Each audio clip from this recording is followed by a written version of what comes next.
SIGA, the world's largest coalition in the field of sports governance and integrity, brings you the second webinar of the series, COVID 360, Where Does Football Go Now?, in partnership with Soccerex. The protagonists of this exclusive, high-level and insightful discussion include two of the most senior and experienced leaders in world football and sports integrity.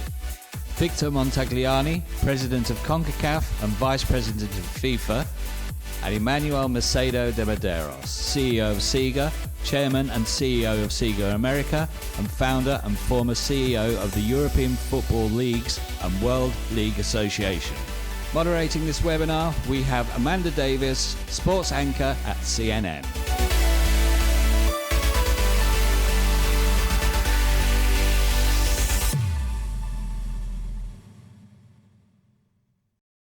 Hello, welcome to the second edition of the SIGA-Soccerex Webinar series, born from these unprecedented times during the coronavirus crisis, aren't they? Asking, where does football go now? As you heard, I'm Amanda Davies, sports anchor at CNN, based here in London, very sunny London on this Wednesday afternoon. And once again, it's fantastic to see so many of you who've signed up and joined us. I think about 400 people we've got so far tuning in and watching, due to be with us for the next hour or so for what promises to be another fascinating discussion. If you joined our first event 3 weeks ago, you'll have seen me with shorter hair.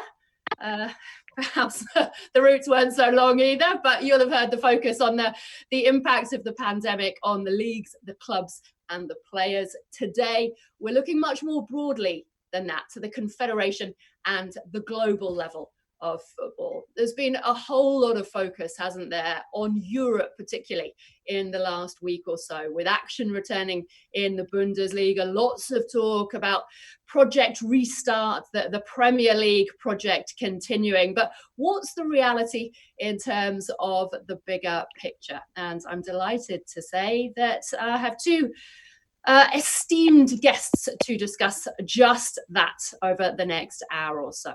Victor Montagliani, President of Concacaf and FIFA Vice President, and Emmanuel Macedo de Medeiros, CEO of the Sport Integrity Global Alliance and founder and former CEO of the European Professional Football Leagues and the World League Association. As before, there will be the opportunity for anybody watching to ask questions. Please do write them in the comment box and I'll ask as many as I can before the end of the session. But let's not waste any more time and get the conversation cracking. Great to see you both, gentlemen.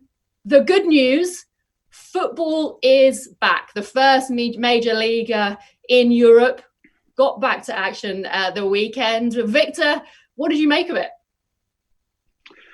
Well, I think it was exciting to just see a ball roll on the pitch and see players play. Obviously, it's a little strange not to have fans, especially in the league that is well known for its fan base and outstanding atmosphere. But you know, they dealt with the situation like they needed to. They got back on the pitch. They did everything. So I think kudos go out to, first of all, the Bundesliga and Christian Seifert and his team, and also obviously the clubs and doing what they needed to do. So it's a positive sign. It's a great sign. We have a league as well here in CONCACAF that got rolling out in Costa Rica. And as you said earlier, the English league is looking to come back. And these are great signs that football is slowly but surely coming back to the fold. I know Christian Seifert very much was talking about it as a test. He was aware there's a lot of eyes on the Bundesliga at the moment as we're feeling our way back into football. Would you classify last weekend as a success? Yeah, absolutely. I think you have to call it a success. I mean, they were dealt with a situation that wasn't easy. They dealt with all their local authorities. I mean, it wasn't just a matter of them coming together as a Bundesliga and clubs saying we're going to go out and play next weekend. They had to follow all the right protocols. They had to have all the regional governments sign off. They had to have the federal government sign off. they did what they needed to do, and they pulled off all the matches that they pulled off. I mean, it can't be nothing other than a success, especially thinking about the circumstances involved in trying to get those matches on this weekend or this past weekend. Emmanuel, what was your take on it? Oh, I missed football like everybody else, especially given my background in the industry. Imagine a weekend without football. It's like spring without the birds and the sound of nature. But I think it was a success. And again, I would like to join my words of congratulations to Christian and his team. We were all making the positive chain movement in order to hope that everything went well, and everything was very successful. Huge effort in terms of preparation. As Victor has already mentioned, the prevention was key. The outcome, I think, was very, very important. It also had a positive spark, a positive influence on other leagues who are now restoring their competitions. From every angle, I would say this was a success. And I think we are very happy to have football back in action, because life without football is like food without salt. It is not the same thing. Victor, though, do you think it increases the pressure on other leagues around the world to get back to action, even when there might not necessarily be the right conditions? We might not be in the right place in the fight against coronavirus in those places. I would think for some leagues it might increase, maybe especially at the peer level, where the Bundesliga is. But I think we need to be prudent in that and realize that that leagues like a Bundesliga, their standards even before COVID obviously are at a very high level. God did not create all leagues, clubs, and players equally. That's why we have Ronaldo and Messi, and you got other players. So I think we need to be prudent in our approach, and that every league should try, obviously, in their own way to get back onto the pitch, whether it be as the Bundesliga did, or as some others that are planning to do sort of a tournament style in one or two venues. There is a solution for everyone. Some will not play and then start playing in September. So there is a solution for everybody, but it has to be tailor-made to your specific area. You have to follow your authorities, both health and government, just like the Bundesliga. So the framework of what the Bundesliga did, I think, is important in that they follow the right protocols. But in terms of how they did it, they obviously did it different than when somebody else is going to do it. But I think everybody has a roadmap to victory, and it's just a matter of following your own roadmap and not being pressurized by what a Bundesliga or an English Premier League or an MLS is going to do perhaps down the road here. So, but I think it gives inspiration to everybody to try to get back onto the pitch. So what can the CONCACAF federations learn from what they've seen playing out in Europe over the last couple of weeks? Well, I think all the confederations, we speak on a weekly basis because we're all in it together, we're all sort of fighting this issue, whether it be in Europe, whether it be in CONCACAF or Asia or South America. And so, all our leagues are in the same predicament. Some are at various levels, but I also think, we are, I think this is the uniqueness about football, maybe more than any other sport that I know. And here in North America, we have some pretty big sports, as we all know, and they can make their decisions in isolation. They can get in a room with 30 owners and decide what to do as long as they speak to one government. I think football is unique in that we are all interconnected. That's what it shows. So when the Bundesliga puts something on, it's not just about German football or European football. It's just inspirational to all of us. And that's why, and everything's intertwined with the calendar, whether it be international football, confederation football, whether it be domestic football. There's always that interconnection, which I think makes things very complicated, unfortunately, to try to get going. But it also it shows maybe, I think, the essence of our sport and why it's such a global force. I think we'll come on to the specifics a little bit later on. But Emmanuel, when we were talking 3 weeks ago, we were trying to quantify, weren't we, the impact of this crisis on football. Sitting here now, 3 weeks on, are we any further down that road, do you think? I think what we see is a light at the end of the tunnel. And I think that, 3 weeks ago, the only certainty was uncertainty. Everything was still pretty much in the realm of speculation. And there was then a certain anguish, despair, frustration, because we were dealing with the immediate effect of this global pandemic and what was already perceived as an incoming economic crisis, with brutal effect on all sectors, with record-breaking figures in terms of unemployment and companies' bankruptcy levels. So within 3 weeks, putting in action all initiatives, all measures to step by step restore the new normal within the sports industry and in particular in football, I think we have reasons to be confident about the next phase.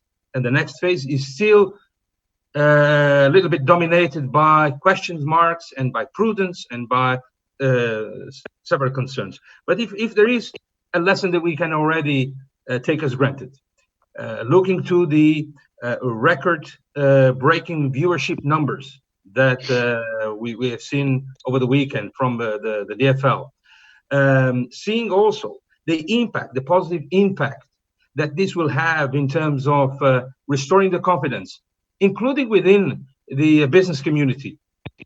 It is not the secret that the big sponsors, the big US sponsors, are now focusing only exclusively on US sport, have announced major cuts in sports advertisement, sports sponsorship, something totaling $17.2 billion US dollars. That is 38% of the global investment. So it's a huge financial hit for all sports, for all organizations, for all stakeholders. And I think that this experience has shown, like others will confirm, that if stakeholders and key decision makers act in a concerted, coordinated fashion and privilege the common interests in detriment to small divergences here and there, I think that is a way to win this fight against COVID-19 and what it means in terms of financial impact within the sports industry. Another positive example, the solidarity within the industry. And I think here kudos goes to FIFA, to UEFA, to CONCACAF for the immediate response. In moments of crisis, you cannot be waiting. You have to act. And this was precisely what they have done by announcing financial aid to those member associations that need it, by also expressing a solidarity which is absolutely unprecedented from the football community. And obviously, this is very important to highlight. But again, there is a huge financial damage caused in sport, in football in particular, because it's the predominant industry within sport with financial expression. But I think that with leadership, with concerted action, with dialogue, and I think I would like also to say to praise Victor's role within the FIFA committee that brings together all key stakeholders. I think there are positive examples and positive encouragements that will facilitate the next steps and the restore of confidence in the football industry. Victor, would your leagues, your national associations agree that the confederation, that FIFA, the football leadership has done a good job, do you think? Yeah, I think overall, I think they would agree. I mean, the key to that is communication. And I think Emmanuel already hit on it. I think in a crisis, speed is sometimes better than perfection. You're not always going to get everything right, but I think the important thing is is the communication was very quick. We're in constant communication with our members, and I think that's very important. People want to be in this crisis. People want to know that they're being heard. Sometimes actions take a bit of time because you have to wait on doing some things until it's the right time. But I think I think the lines of communication have been very good, which has led to people having a good spirit about things. And obviously, some people have suffered losses, others have suffered less. I think there'll be probably an inventory here at some point over the next months in terms of what the football world has sort of been hit by. But I think all our members are quite pleased with respect to how things have been handled and overall. And I think the solidarity that the football world has showed is quite refreshing. You have such a diverse confederation, don't you, in terms of the discrepancies between rich and poor. What are the biggest challenges that your member associations are facing? What have they been concerned about? What are they talking to you about? I think their biggest concern, I think, is the uncertainty. It's something, football has grown up over the last 100 or so years. Other than the Second World War, nobody has told football really what to do and said you can't do this, you can't do that. We kind of do what we want. We're kind of like the spoiled child in the universe. It seems at times we kind of do whatever we want with our sport. But I think for once, football has now been told you can't play. You have to follow the rules of health authorities and government authorities. I think that's a new world for us in football, and I think so. The uncertainty has been the biggest thing. When are we going to get back? How are we going to get back? What it will be like when we get back?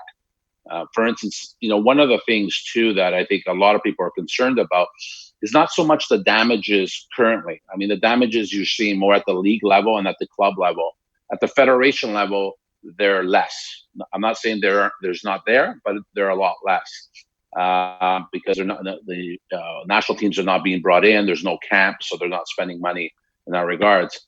But I think what is the unknown for a lot of federations is the future costs. For instance, the extra expenses that will be entailed to run international football. For instance, what will be the travel protocols that are going to be put in place by the industry that will increase costs for a national team to travel? What are some of the medical protocols and health protocols being put in, not only by, for instance, it might be by competitions. Years ago, for instance, you didn't have to have an EKG. Now, for most of the tournaments, you have to send in your medical on every player and make sure they all had an EKG because of what happened to a few players.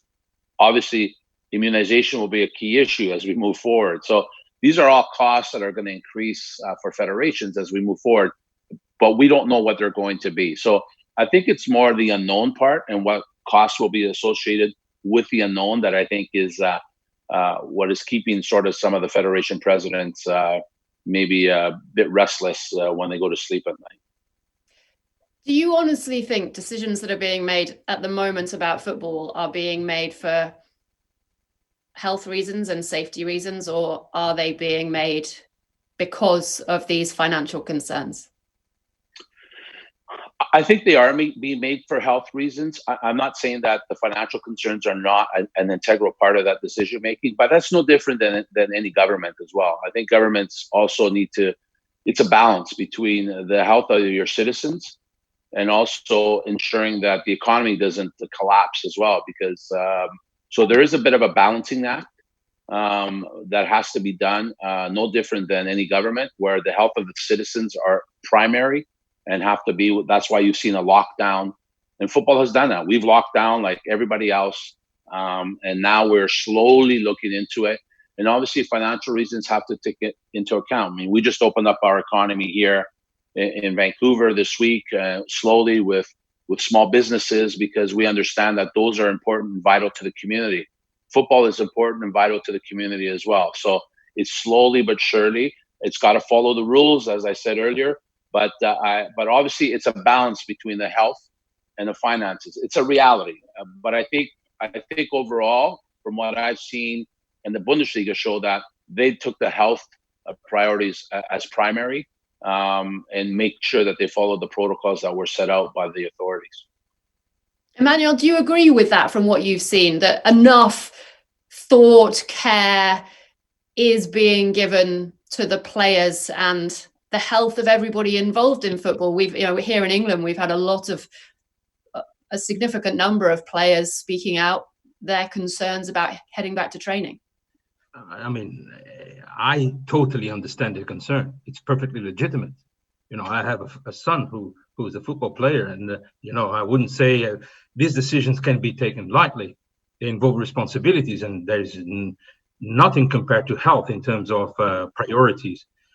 So I believe that all sports organizations and every key stakeholders and everyone involved in the game has prioritized health. And that is, I think, something indisputable. Obviously, this is not just exclusively a health crisis of biblical proportions, I would add. It's also an economic crisis with an unprecedented gravity since we haven't seen since the Second World War. I mean, all the figures are there. All sectors have been hit. And besides the health crisis and the economic crisis, there is also a crisis in confidence. And we already see this in those countries who have started to their lockdown exit strategies. We already see this fear, this lack of confidence, which is aggravated, obviously, by a certain ambiguity in terms of messaging coming from the global leaders. All this context of dispute, litigation, quarrel, conflict between world leaders in a moment where there should be one vision, one mission, one voice rowing to the same side to restore trust and confidence in our societies and our economy, we see these signs of lack of leadership, and this has been also an undermining fact to the confidence and to restore the new normal. But again, if you see the way the football economy is so flexible and agile, see, for example, that on one hand we have seen a decrease on sponsorship investment on the traditional linear television, but on the other hand, it has been growing exponentially on the OTTs, on Facebook, on Twitter, on Instagram. So the ability of the industry to renew itself is amazing. And I've seen this back in 2007, 13 years ago, when we had this also very deep, very profound, very grave economic global recession.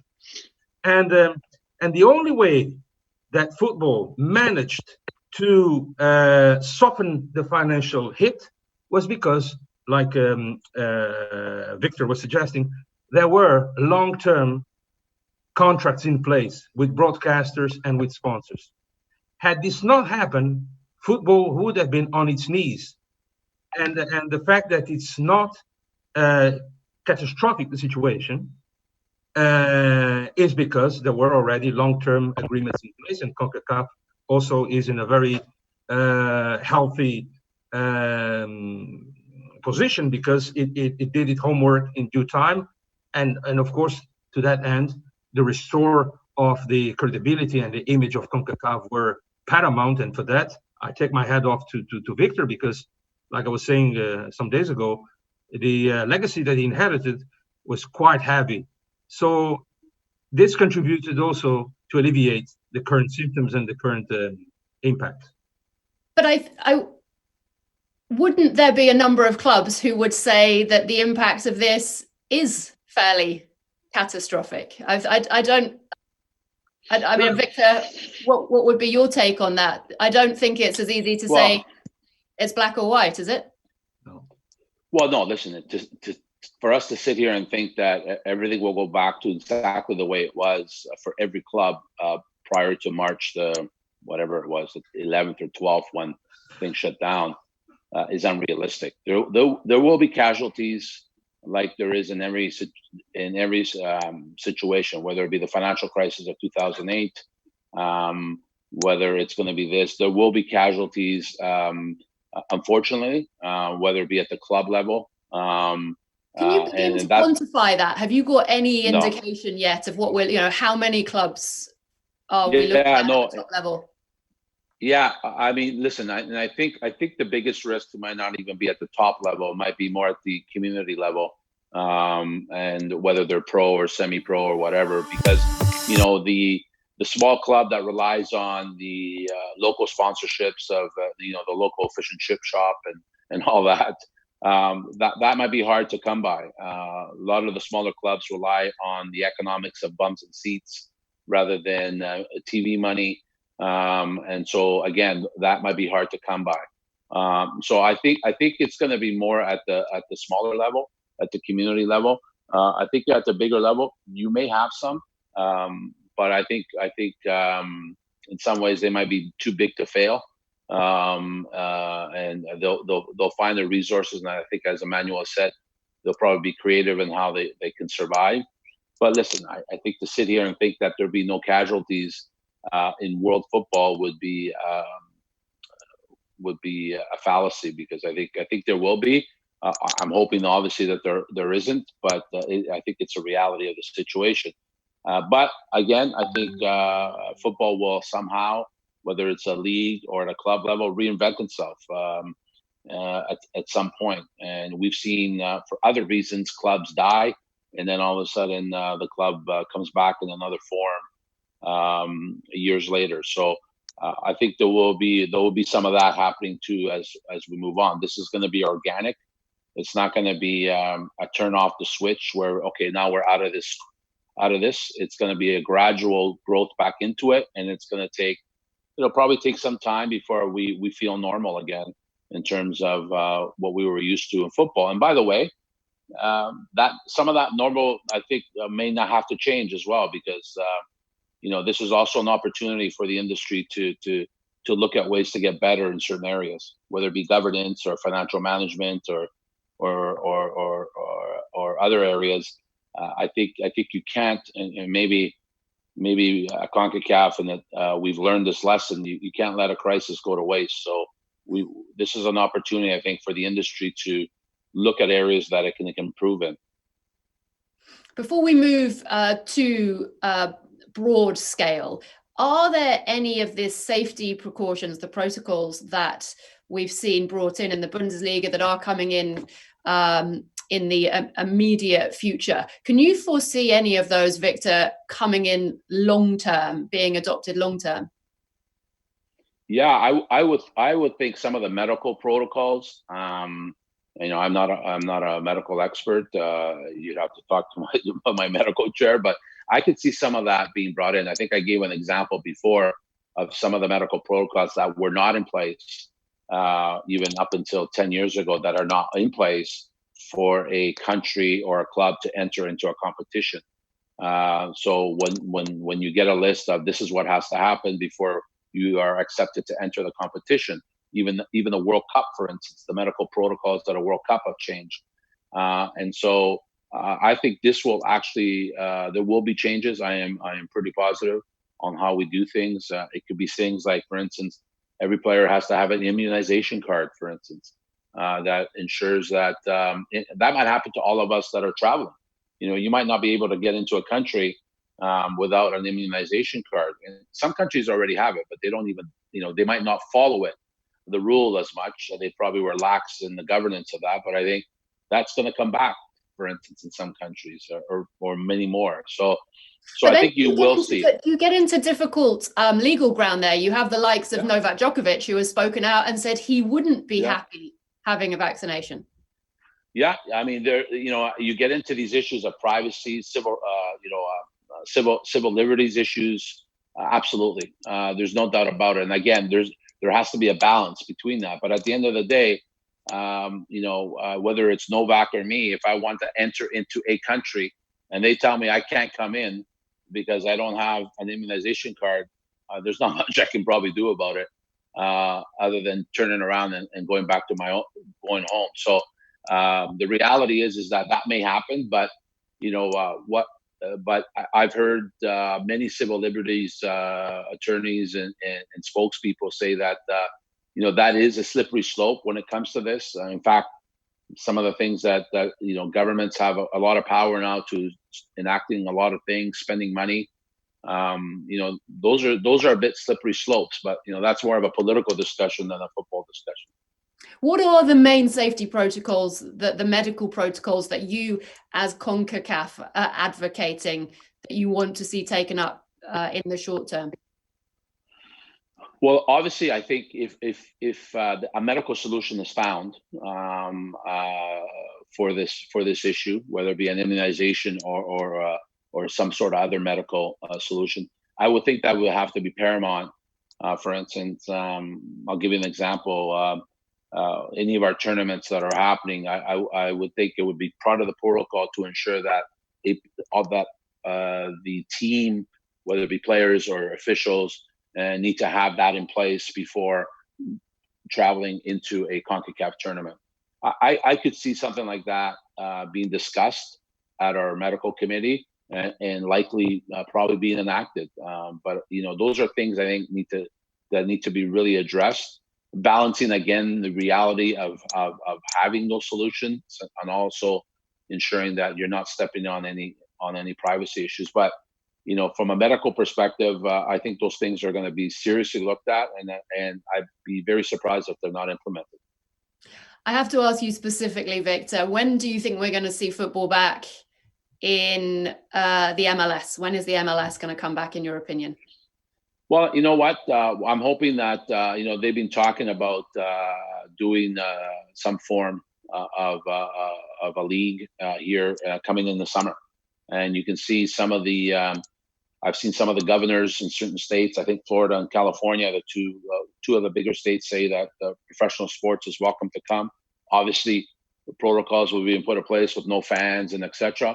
So I'm pretty optimistic that the MLS will likely be back this summer in some form, and hopefully that can continue onto the rest of the fall schedule at some point. So I'm pretty optimistic about that. Is the need for football, for soccer, to come back in the United States there to the degree that it is in Europe, with the focus in the States on the NBA, on the likes of the NFL? Yeah, you can call it football. I prefer that, so don't worry about it. So glad we've cleared that up. yeah. So yes, I think. Listen, I think obviously, unlike the history of Europe, unlike where football sits in the European landscape, and also the relevancy of the game in Europe, and likely everywhere else, I think in this part of the world, in North America, the competition is a lot fiercer for the eyeballs of the consumer. You have, let's face it, you name any other sport in the world, the best league in the world is here. Basketball, baseball, hockey, but even ping pong, for all I know. But you should see Emmanuel's face on that.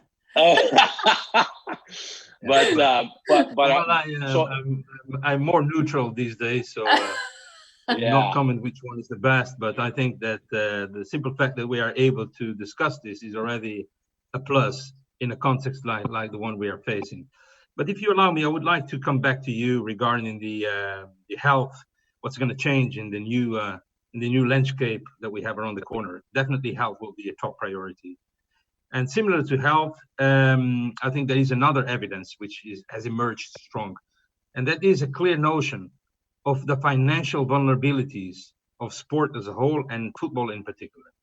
When we were discussing just a while ago the financial impact of this global pandemic in football, obviously the situation at club level is dramatically different.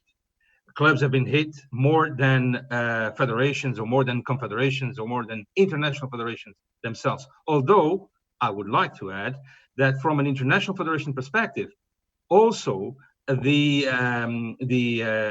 lack of financial sustainability, or the deficit of it, has also emerged as a quite strong evidence. Many international federations would probably not survive at the end of the year without the transfer of funds from the International Olympic Committee. And that is the reality. So I think that we all need, at the different levels, all need to make an effort to ensure that football is, and sport is, sustainable, that clubs and other organizations live within their means. And this call for action is more urgent than ever because, as you can see, all the financial supervision authorities are either postponing or introducing greater flexibility in terms of financial supervision. And this is valid for countries as well as to football stakeholders, including the clubs. UEFA has suspended some of the stringent criteria of the club licensing system. And I believe that CONCACAF has done the same because for unprecedented situations and problems, unprecedented solutions are required. But again, let this not be an excuse for us to start thinking that financial crime or financial impropriety or lack of transparency will be allowed. On the contrary, these are not the antidotes. These are the immediate response from the industry to what is an unprecedented crisis. And again, in the perspective of the small clubs, which I know intimately, knowing that the bulk of their income sources are related with TV rights and players transfers, no doubt that these income sources will be greatly affected. I don't see the 2020 investment in players transfer totaling 7.8 billion in terms of international transfers, or 15 billion including domestic players transfers. Those numbers would be unrealistic. So obviously, in terms of financial sustainability of the smaller clubs, the challenges are huge. And also, as you know, their vulnerability puts them in a very delicate situation to say no to things like creative accountancy, to illicit financial flows, and to the unscrupulous influence of criminal individuals and even organized crime. So for the sports authorities, for football authorities, these challenges are way beyond the exclusive narrow limit of the health impact, which is huge. And nobody was prepared to deal with this. So I think also this is an opportunity to have a clear discussion about where we are, what needs to be done, because there are measures and there are reforms that cannot be postponed any longer if we want to have an industry capable of being resilient to a second wave of coronavirus or whatever virus that may come next. So that's my appeal, and that is why SIGA is absolutely ready, open, available, keen to participate and collaborate with all like-minded organizations, governments included, and obviously CONCACAF, who I already said has done a terrific job in restoring the integrity and the credibility and transparency of CONCACAF for the benefit of the clubs, for the benefit of the fans, and the growing industry which we can see rising across Central and North America. Emmanuel, the challenge with that kind of goes back to what we were talking about last time, the balance in terms of resources that we've got at the moment of dealing with the immediate short-term crisis, which no doubt needs to be sorted, but then maybe also perhaps using the opportunity to take a step back and put in some longer-term, more fundamental changes. Victor, what do you see? I know you're here with two hats. Let's start with a CONCACAF hat. What do you see as CONCACAF's role in dealing with a crisis like this? So from a confederation's role. Yeah, I think our role as a confederation is obviously to first and foremost, we've already started immediately with helping out where we could. We have our own fund here. We, as Emmanuel said, we relaxed some of the rules and regulations so that that fund could be used for things, for instance, that couldn't before, for instance, could not be used for salaries at our federation. But we said, obviously this is a human crisis. and it's important. And without any programs going on, I think it's very important to retain your human talent so that they're not furrowed. So we allow that to happen so that to help out the federations. And really for us, it after that is ensuring that the confederation stays on solid ground, which it is. And after the work we've done over the last 4 years, and really after that is this crisis is, as much as it's on the business side and whatever, I think we approach everything here at CONCACAF more from a human aspect, kind of like a family environment. And I think the most important thing is, as we move forward out of the crisis, is to look at the human aspect of our confederation, to ensure that's intact. The fabric of our confederation is really the people of our confederation, starting at the federation and obviously going down to the leagues and the clubs. So that is, to me, very, very important, that fabric remains intact. And then that makes it a lot easier when you have that intact and that unity to ensure that you can make those decisions that have to be made on the hardware of the game in terms of leagues and clubs and obviously confederation type of events that we have to make decisions on, whether it be Gold Cup or Champions League or stuff like that. Do the confederations have enough power, in your opinion? Well, we have it within our own confederation. Obviously, as a confederation president, I sit at the table of FIFA with my other 6 colleagues. FIFA is run as a federation, and that you have 6 federations that are involved with FIFA. It's a unique governance structure because my members are not only members of CONCACAF, but they're also members of FIFA. So they're members of 2 organizations, and so listen, do we have enough power? I mean, power to me, power leadership is not about power; it's about service. And I think too often football has looked at things of leveraging power, whether it's economic or otherwise. And I think we need to move beyond that. Quite frankly, I think if anything, this crisis shows is that even the most powerful get knocked down to their knees, whether it be a league or a club or whatever. And I think what I hope happens in football is that humbleness comes back into the game, and that we need to realize that we're here to service the game and service the fans. And if an empty stadium is not enough evidence for anybody watching that it's all about the fans and all about the players, I don't know what else is. So I think that's one of the lessons we need to learn, is that this word power needs to kind of, in the way it's traditionally been done, needs to kind of leave the lexicon of football, and the word service needs to come back into the lexicon of football. How much do you think the fans, though, have really been taken into consideration with decisions that have been made in the last couple of weeks and months? I don't know. I mean, I can only speak from my perspective. I mean, obviously I'm not in the room when a league makes a decision or a club makes a decision. Obviously governments have told us there's no fans for anything, not just football matches, but for anything. And my daughters are quite upset that their concerts have all been canceled this summer. So those are fans that are not going to be experiencing that.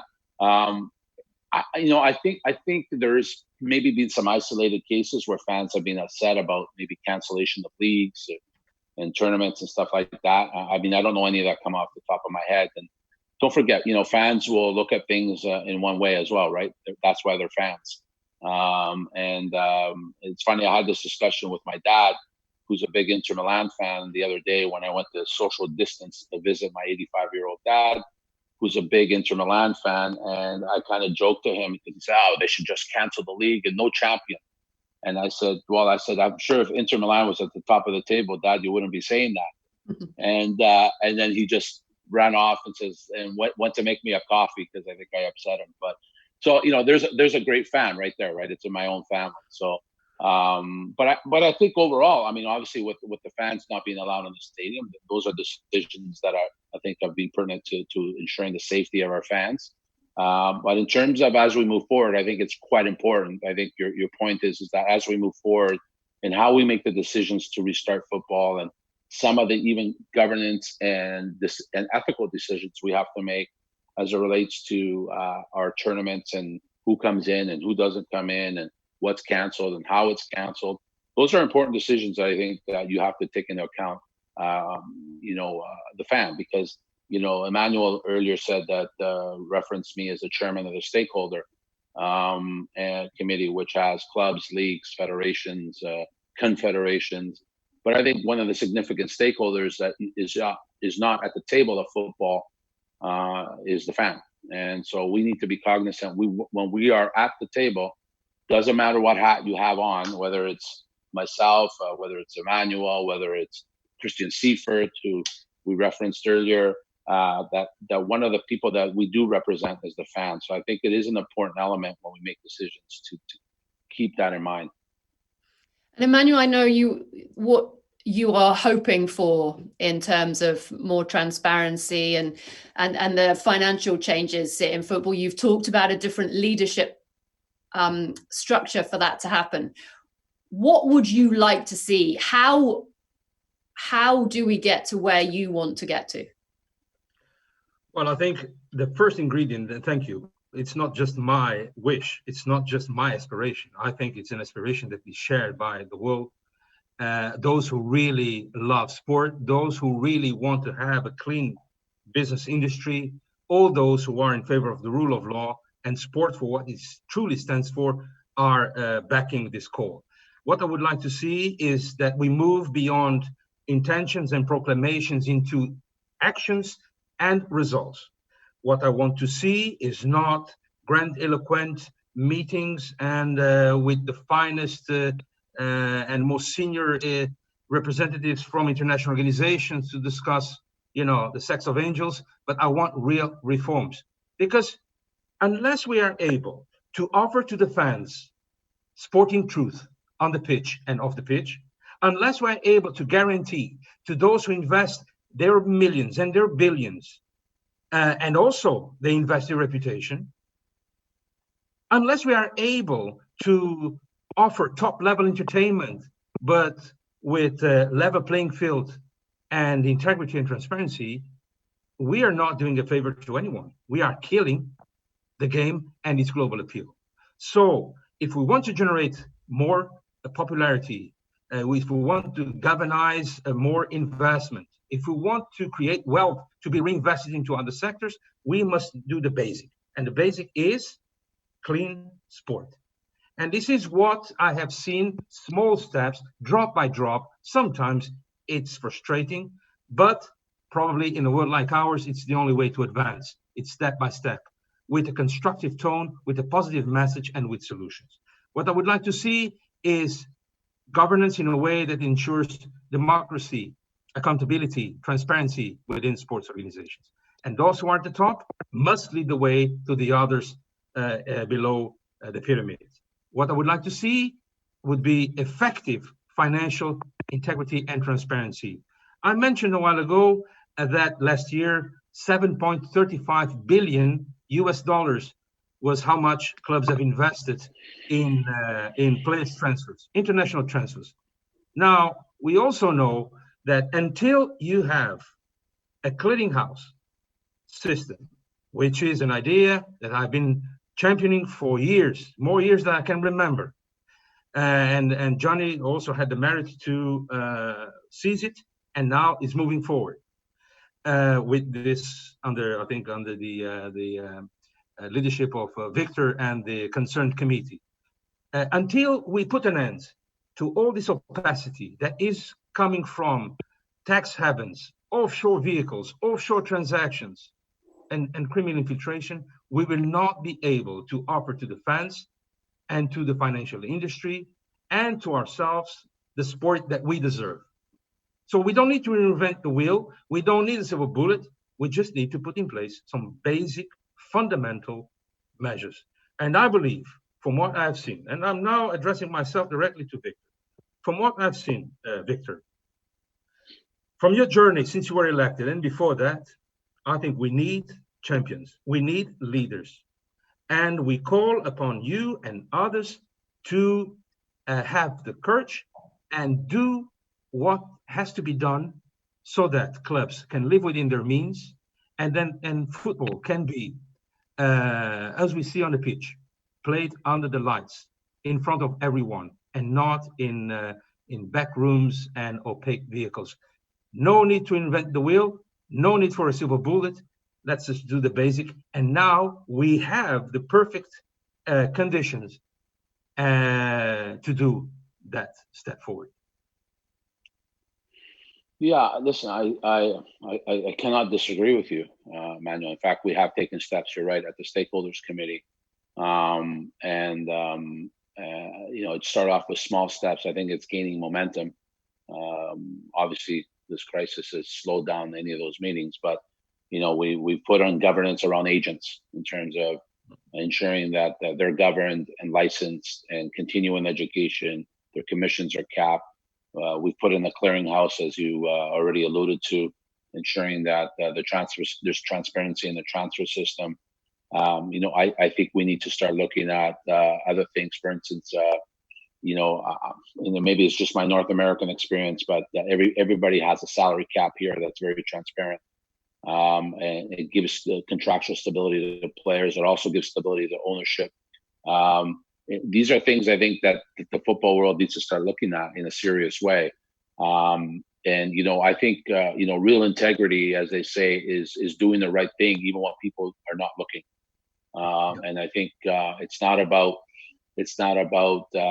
getting on an altar and preaching about whatever. It's about actually doing the right thing on a daily and consistent basis. And I think football needs to push the envelope on that.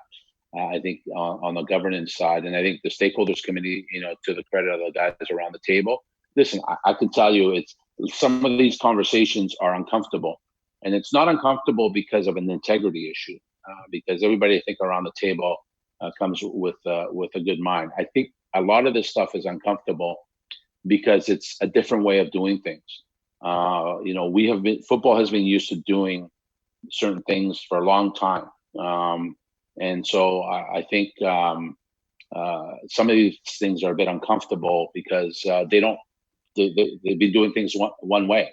For instance, we talked about training compensation, how that works. We wanted, and in terms of how it used to work between club to club. Well, then we introduced the clearinghouse. We wanted to put some of that tacked onto it to the clearinghouse and the transfer system. There was, I can be honest with you, there was a bit of uneasiness because it would remove the club to club discussion. Well, and I'm not sure that is an issue of a financial issue. That's more of a control issue.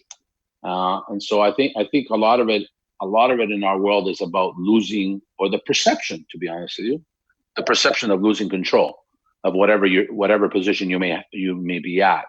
And I think sometimes we need to get in a room and forget about that and see what's best. Perhaps an opportunity now is to hit the reset button on some of these issues to ensure that perhaps some of these things can be done in a more transparent way in terms of how we do business in football. I think we've started that journey, but I think it needs to continue and not obviously stop, because at the end of the day, the issues that you alluded to it's not a destination. There's no destination here. This is an organic journey that constantly evolves. There's things that 10 years ago we never thought would have been an ethical issue that now all of a sudden, wow, what's going on here? We never thought about this. And the evolution of other parts of the game, for instance, esports is now a big thing. If you would have told me 20 years ago that 20,000 people would be going in an arena to watch two guys play a video game, I'd be going, what are you talking about? So, and a lot of our clubs and a lot of our leagues and even FIFA and CONCACAF,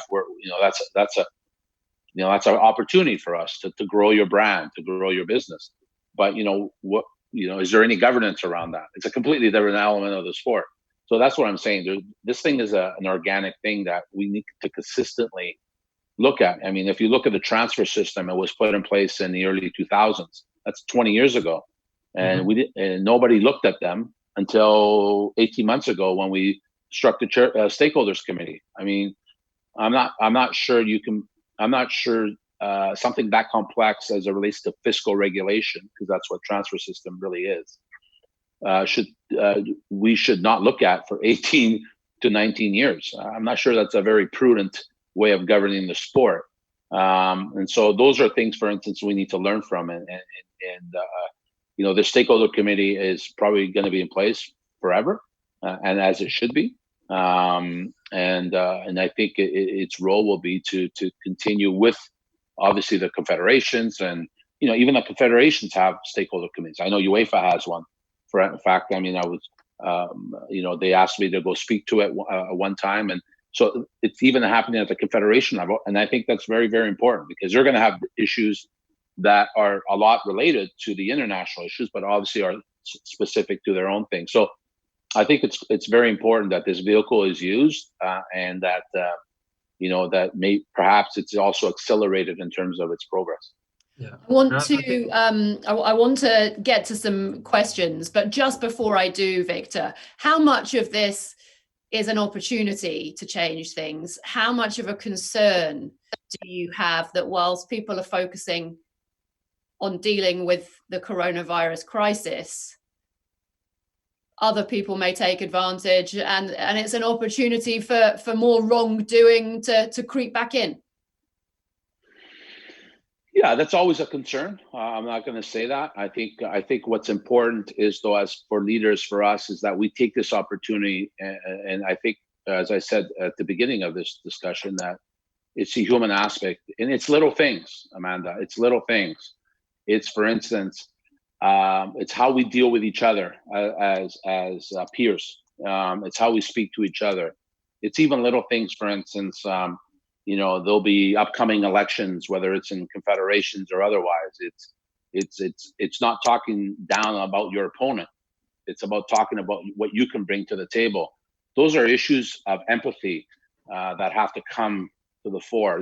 There's too much of that sort of, I think, within the game where. And quite frankly, if you lack empathy, if you which to me is tied to integrity and the ability to make the right decision, if all you're about is criticizing others rather than looking in the mirror, quite frankly, I think you should be resigning from football. You shouldn't be in the game.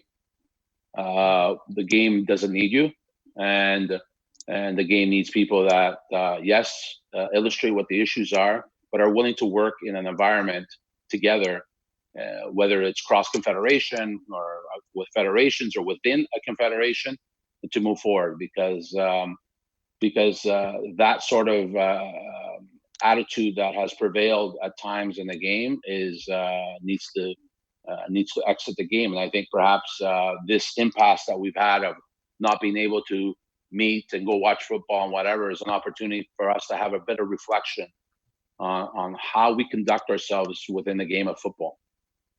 Okay, right. I absolutely have to get to some questions, because I've been very poor in that regard up to this point. So Simon Stone from BBC Sport says, before lockdown, Victor was involved in talks with FIFA to stop leagues playing matches abroad. Victor, is this more or less important now, as the bigger leagues and clubs will be driving revenues for everyone? Yeah, it wasn't to stop. It was the FIFA statutes are very clear in terms of how it's a process that has to work. Obviously, people, it's called sanctioning. So if people want to play abroad, again, it's exactly what it is said about courtesy. If people want to play abroad, and we have friendlies in CONCACAF all the time, and there's a sanctioning process. It's part of associated football. It's not just about taking your club, getting on the plane, and going to play somewhere else. You have to have the respect. You expect your club to be respected. You expect your league to be respected. Then respect your federation. respect your confederation. And as a confederation, I need to respect my other confederations. And so that needs to be done in a process. And ultimately, people have the right to say yes or no.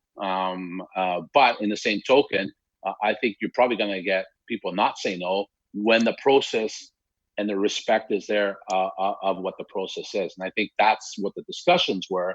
It wasn't so much of us saying no. It was us to respect what the process was and respect the fact that if, for instance, the English Premier League is in the middle of its season, I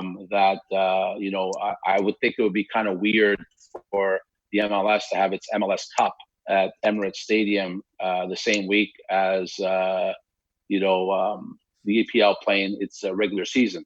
To me, that's a lack of respect. To say that an MLS team couldn't go play there, absolutely, but it has to be done with the acceptance of the local football authorities. In that case, it would be the English FA and obviously the EPL.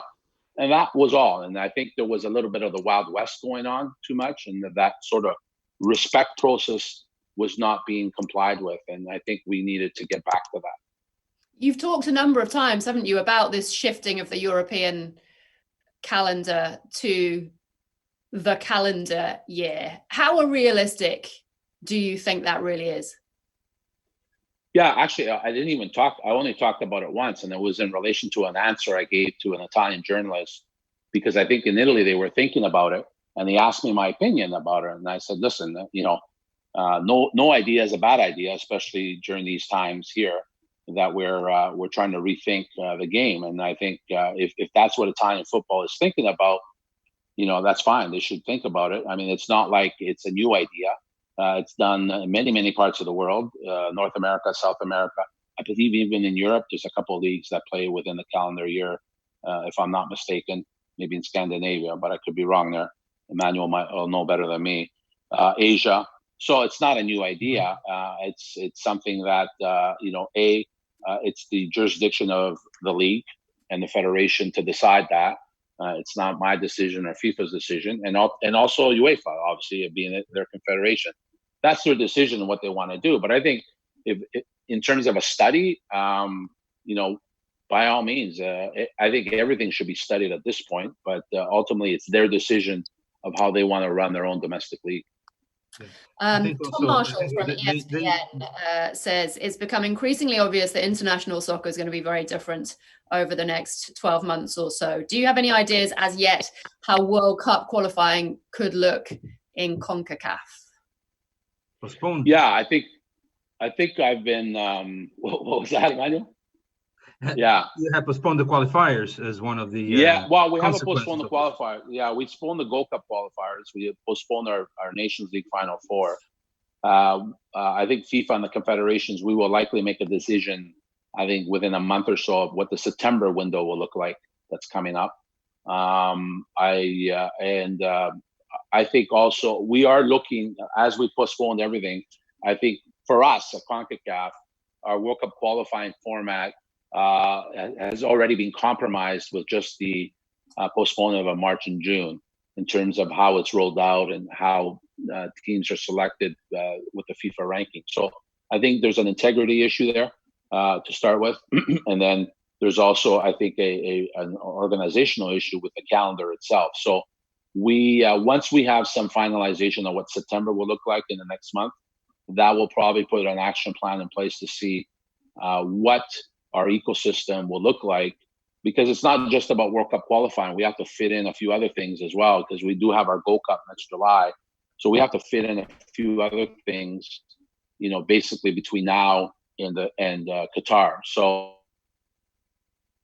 it's about how do you manage that whole system and ensuring that things that have to get done need to get done. And if that means you have to reformat it, then you have to reformat it. Keeping in mind that integrity, the sporting integrity of the competition has to be paramount when you reformat it.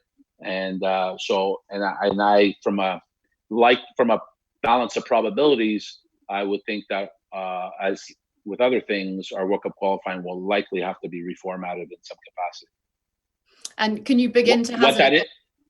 No, what that is, absolutely no clue, because until I know what the calendar looks like, once the confederations and FIFA make the decision on this calendar, and then we start looking at all the moving pieces in our confederation, then we'll be able to know what this thing looks like. If it's going to be group or a hex or like we have, or a play-in, or God knows what. So, but we have an entire competition department to look at those things from a modeling standpoint, and then it'll go through the right governance cycles with respect to council and our presidents to sort of make that final decision once we get to it.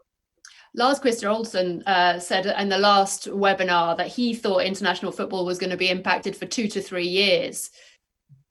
Are you thinking along similar lines?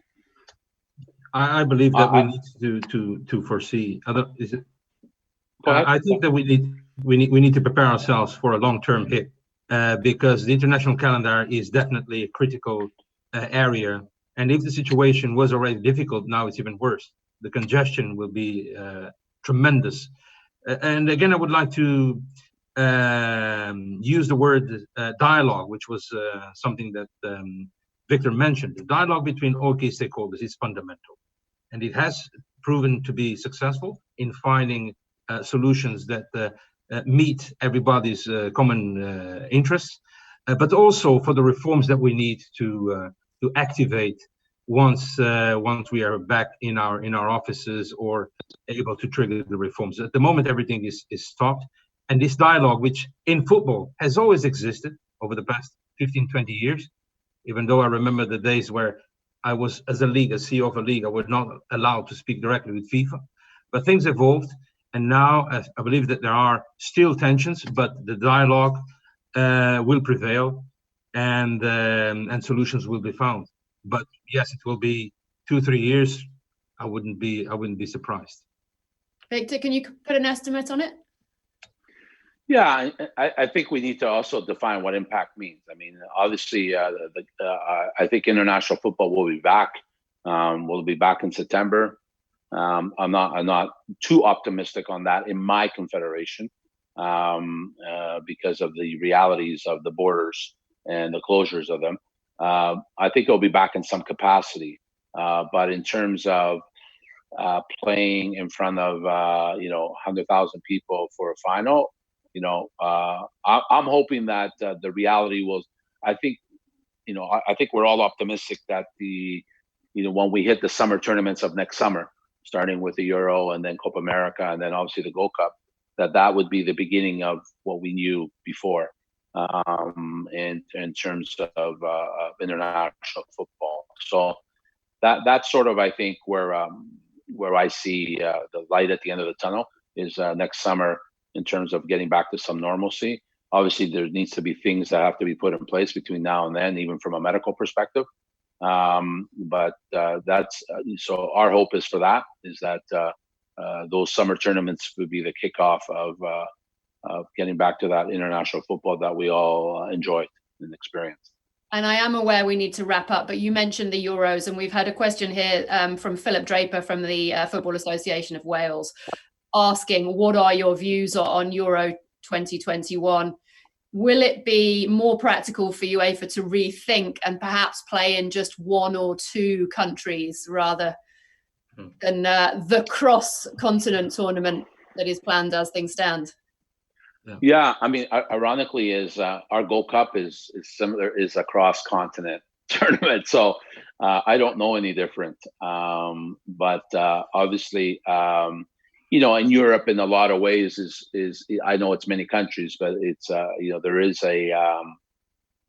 a bit of homogeny there in terms of how they do things. So, but ultimately, that is going to be UEFA's decision on how they want to do it. I mean, I don't know if they've made any announcements to that other than they've moved it from this year to next year.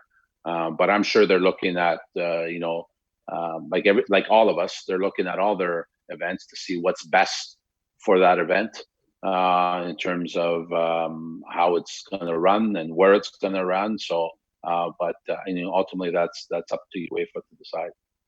Okay. Do you have a final thought, Victor, just before we wrap up? Any closing words for everybody?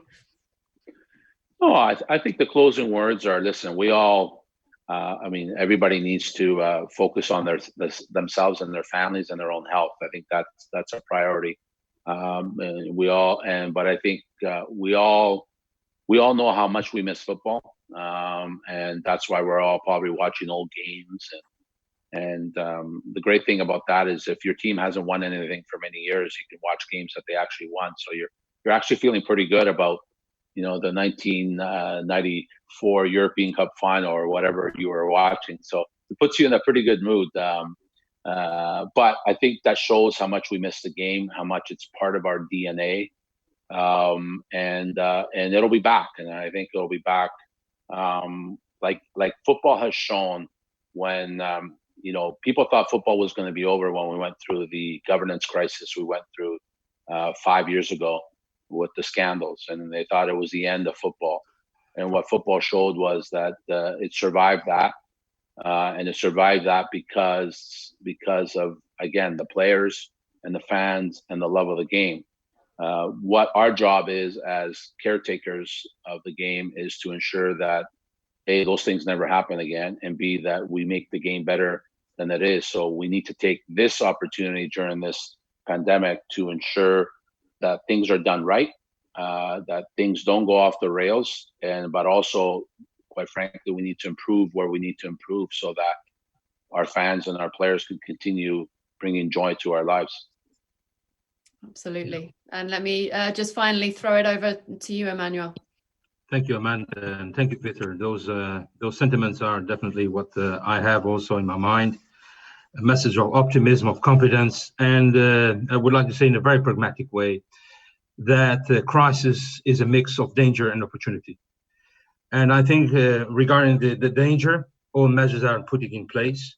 Sports authorities have corresponding to what was the expectations of the fans of the global industry, but opportunity. I hope this is not an opportunity to go back to business as usual.